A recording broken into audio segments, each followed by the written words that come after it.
Uma boa noite e boas-vindas a todos os amigos que se reúnem conosco neste momento doutrinário, onde conversaremos sobre os ensinamentos do Mestre Jesus, pela ótica da doutrina espírita, que possamos nos concentrar, acalmando nossos sentimentos mais íntimos, meditando na prece do coração e elevando os nossos pensamentos ao alto, entrando em sintonia com os benfeitores e amigos de luz que nos acompanham.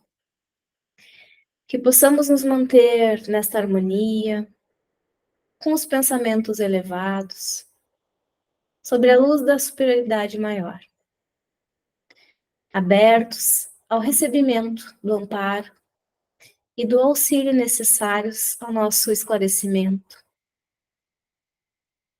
Esclarecimento este para que possamos enfrentar as dificuldades encontradas na caminhada percorrida. Que na certeza de nunca nos faltar este iluminado socorro, possamos nos manter resilientes na trajetória, auxiliando o nosso próximo, dentro da nossa possibilidade, para que o enfrentamento das suas dificuldades seja mais amenos. Assim, reforçando em nós a necessidade da compreensão, da paciência, da humildade, da caridade, que Jesus nos ensinou. Que Deus permita que mantenhamos o coração imerso nesta luz divina, banhados de mansuetude, para que melhor captemos e absorvemos a sua mensagem, de uma maneira que venhamos a praticá-la e, aos poucos, corrigirmos as nossas imperfeições. Que o bom ânimo nos acompanhe para alcançarmos esse objetivo por meio do trabalho e da vigilância constante. Que assim seja. E neste momento, vamos conversar sobre as diversas ocorrências que acometem a nossa sociedade de maneira coletiva. Os acidentes naturais ou não, que acabam por conduzir um número demasiado de irmãos ao mundo espiritual, por meio do desencarne coletivo. São terremotos, maremotos, furacões, desabamentos de terra, acidentes de todas as espécies, aéreos, rodoviários, marítimos, bem como as enfermidades que assolam a vida física no nosso mundo. Desde as doenças mais comuns até as endemias e pandemias, que culminam em momentos de muita comoção. E nesses momentos, as pessoas descrentes, ou para aquelas com pouca fé, a fé incipiente, ainda frágil, fomentam questionamentos interiores e alimentam inseguranças, indagando o porquê desses acontecimentos. Como Deus permite essas situações acontecerem? Pois que geram sofrimentos e danos físicos e morais. Ainda questionam mais além. Por que essas situações atingem tanto pessoas de bem, como pessoas delinquentes, pessoas jovens, crianças na tenra idade, que há pouco iniciaram a sua jornada reencarnatória. E o Espiritismo nos auxilia, pois que sendo uma filosofia de vida, alimenta o nosso raciocínio e ilumina o discernimento, pois que temos em Deus a inteligência suprema, a causa primária de todas as coisas, como nos informam os benfeitores na questão número 1 do Livro dos Espíritos. Isso quer dizer que todas as coisas, por ele realizadas, hão de ser inteiramente perfeitas. Lembra-nos que muitas coisas ignoramos, desconhecemos e tantas outras esquecemos. O Espiritismo sana os questionamentos íntimos que emergem desses acontecimentos, bem como auxilia para o enfrentamento dessas dificuldades, as quais ainda explica serem necessários à nossa condição de espíritos imperfeitos que ainda desfrutamos, pois que nos apresenta a responsabilização de tudo que é realizado por nós, do que lembramos, bem como do que não recordamos. E no livro Obras Póstumas, o espírito Clélier du Plantier, um dos membros da equipe do Espírito de Verdade, responde um questionamento do codificador, referente às desencarnações coletivas. Nos auxilia a melhor compreender esses acontecimentos, os quais são necessários ao progresso e desenvolvimento dos mundos e dos espíritos neles existentes.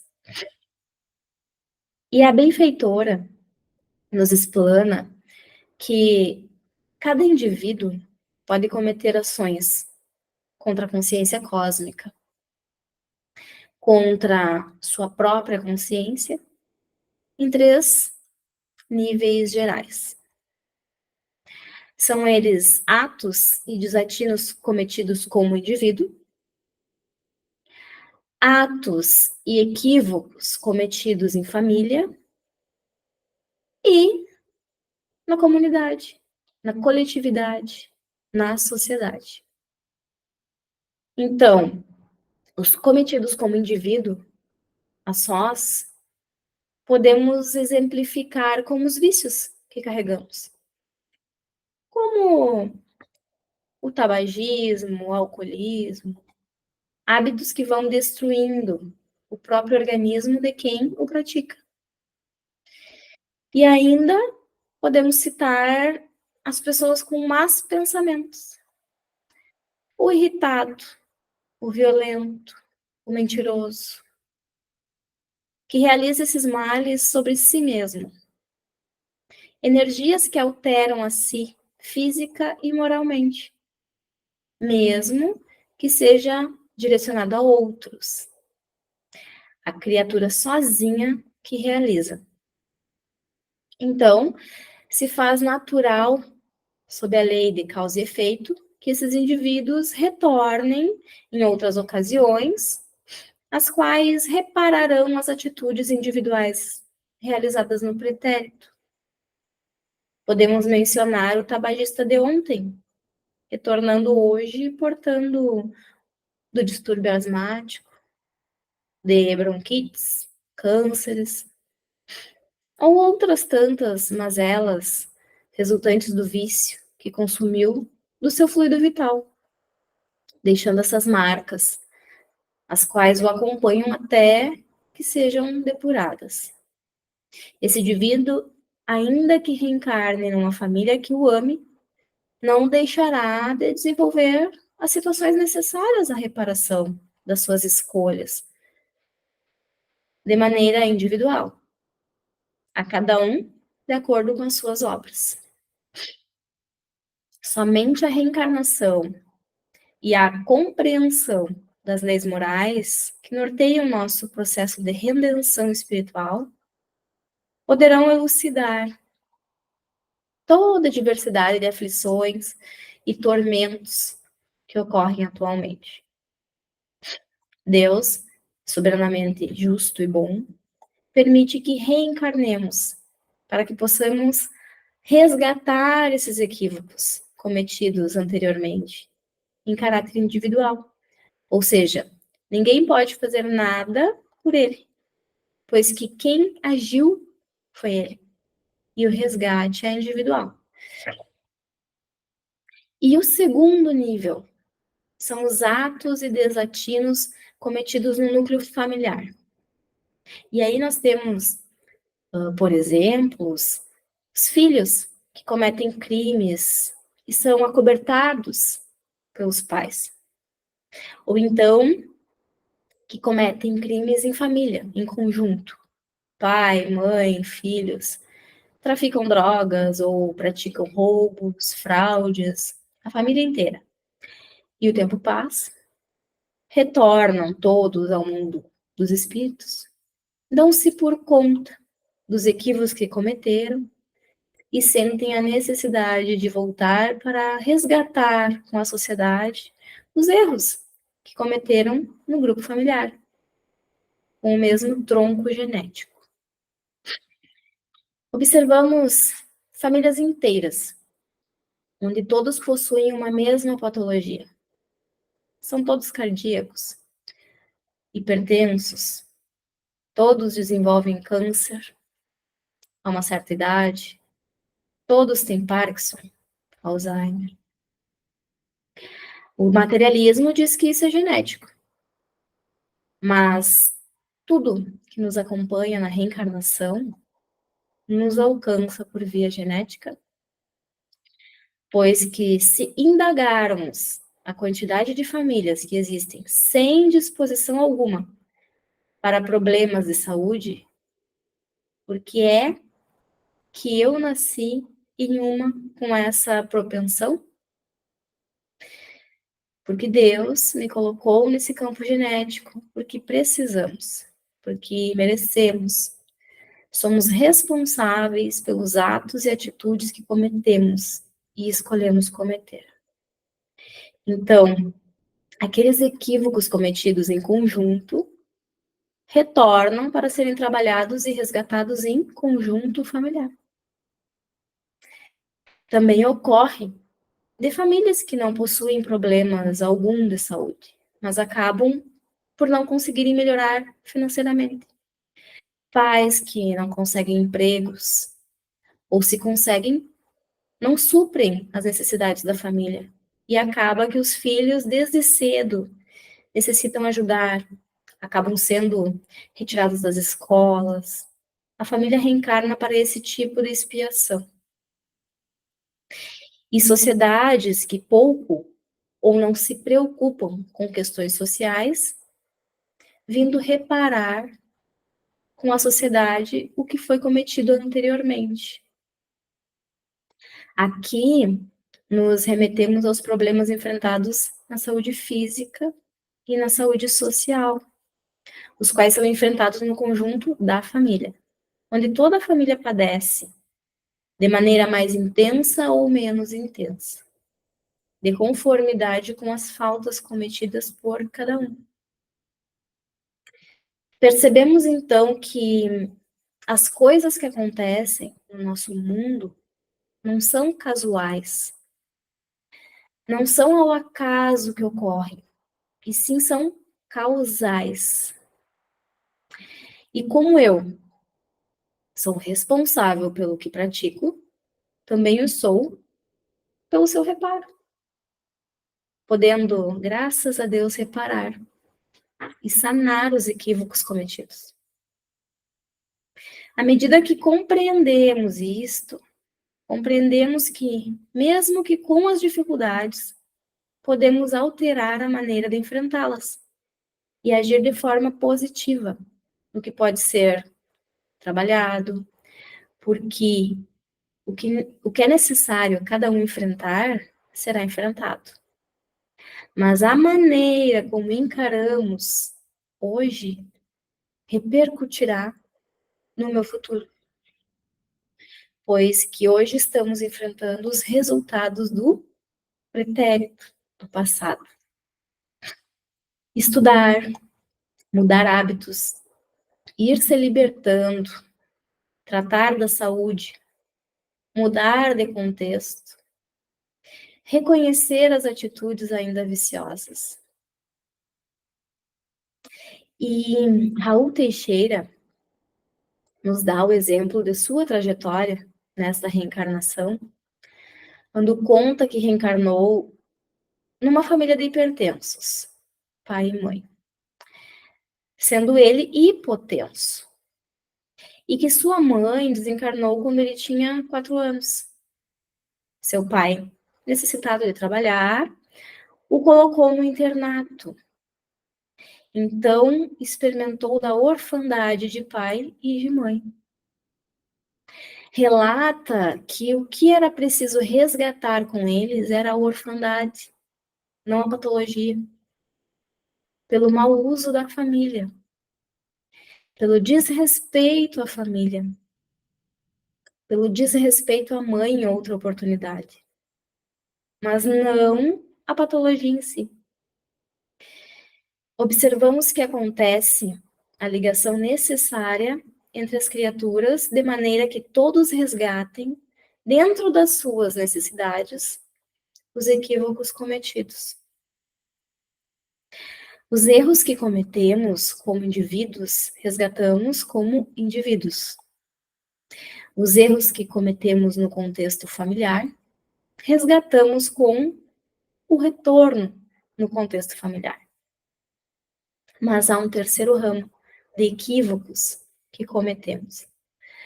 O de cidadão no conjunto social, englobando aqui todo tipo de preconceito contra homossexuais, contra pretos, contra brancos, contra gordos, contra magros.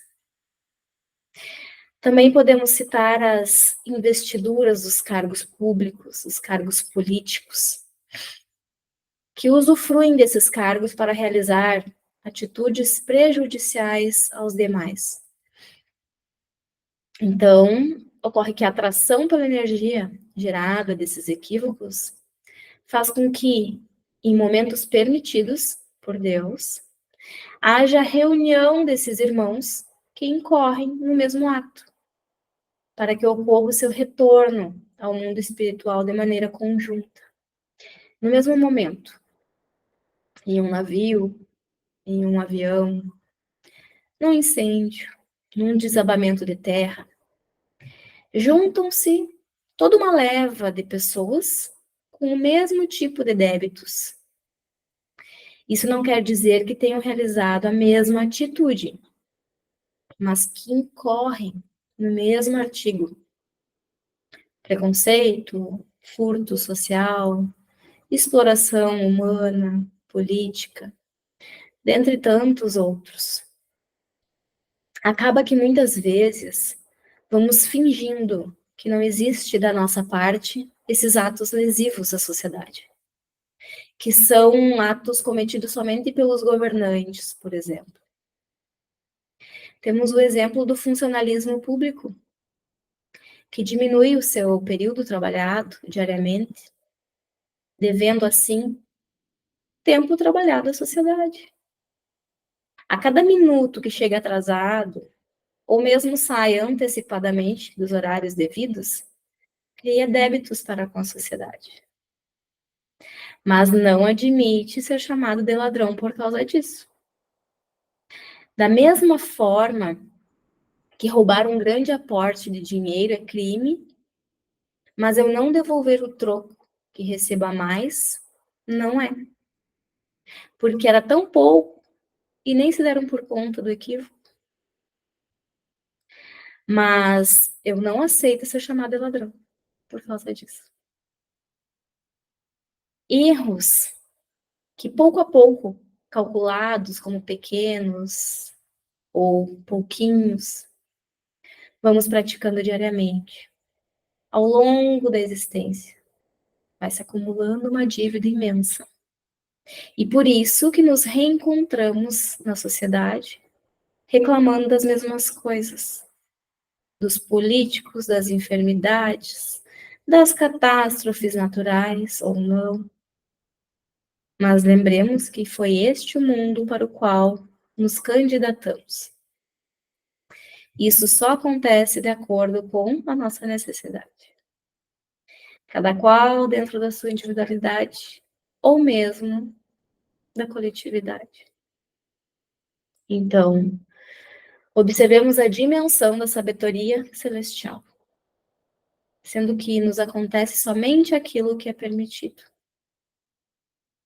Pois que se assim não fosse, Deus não seria imensamente justo e bom. A reencarnação e a compreensão das leis morais que norteiam nosso processo de redenção espiritual poderão elucidar toda a diversidade de aflições e tormentos que ocorrem atualmente.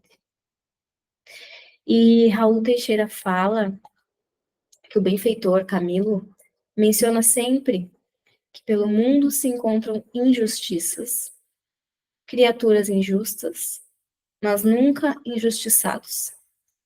Porque aquilo que estamos sofrendo por alguma razão. E certamente no mundo espiritual, quando nos foi concedida a bênção do recomeço, em nova existência terrena, fomos ajudados por amigos e benfeitores espirituais que intercederam por nós, empenhados na nossa reabilitação moral perante a lei divina, e aceitamos a programação reencarnatória. E a benfeitora Joana de Ângeles nos elucida. Respiras no clima que te é necessário ao progresso liberativo. Não reclames. Agradece a Deus a oportunidade de seres aquele que exemplifica entre lágrimas o que os outros fruem, por enquanto, entre sorrisos. Nunca te queixes nem relaciones ingratidões. O ingrato sabe que o é. Quanto a ti, segue em frente. E a doutrina espírita nos convida a fazermos o melhor hoje. O nosso melhor na oportunidade que temos, no local onde estamos. Na convivência familiar, na convivência em sociedade. Sejamos e façamos o melhor que estiver ao nosso alcance, hoje, deixando para trás os equívocos cometidos. Uma excelente noite a todos. Que assim seja.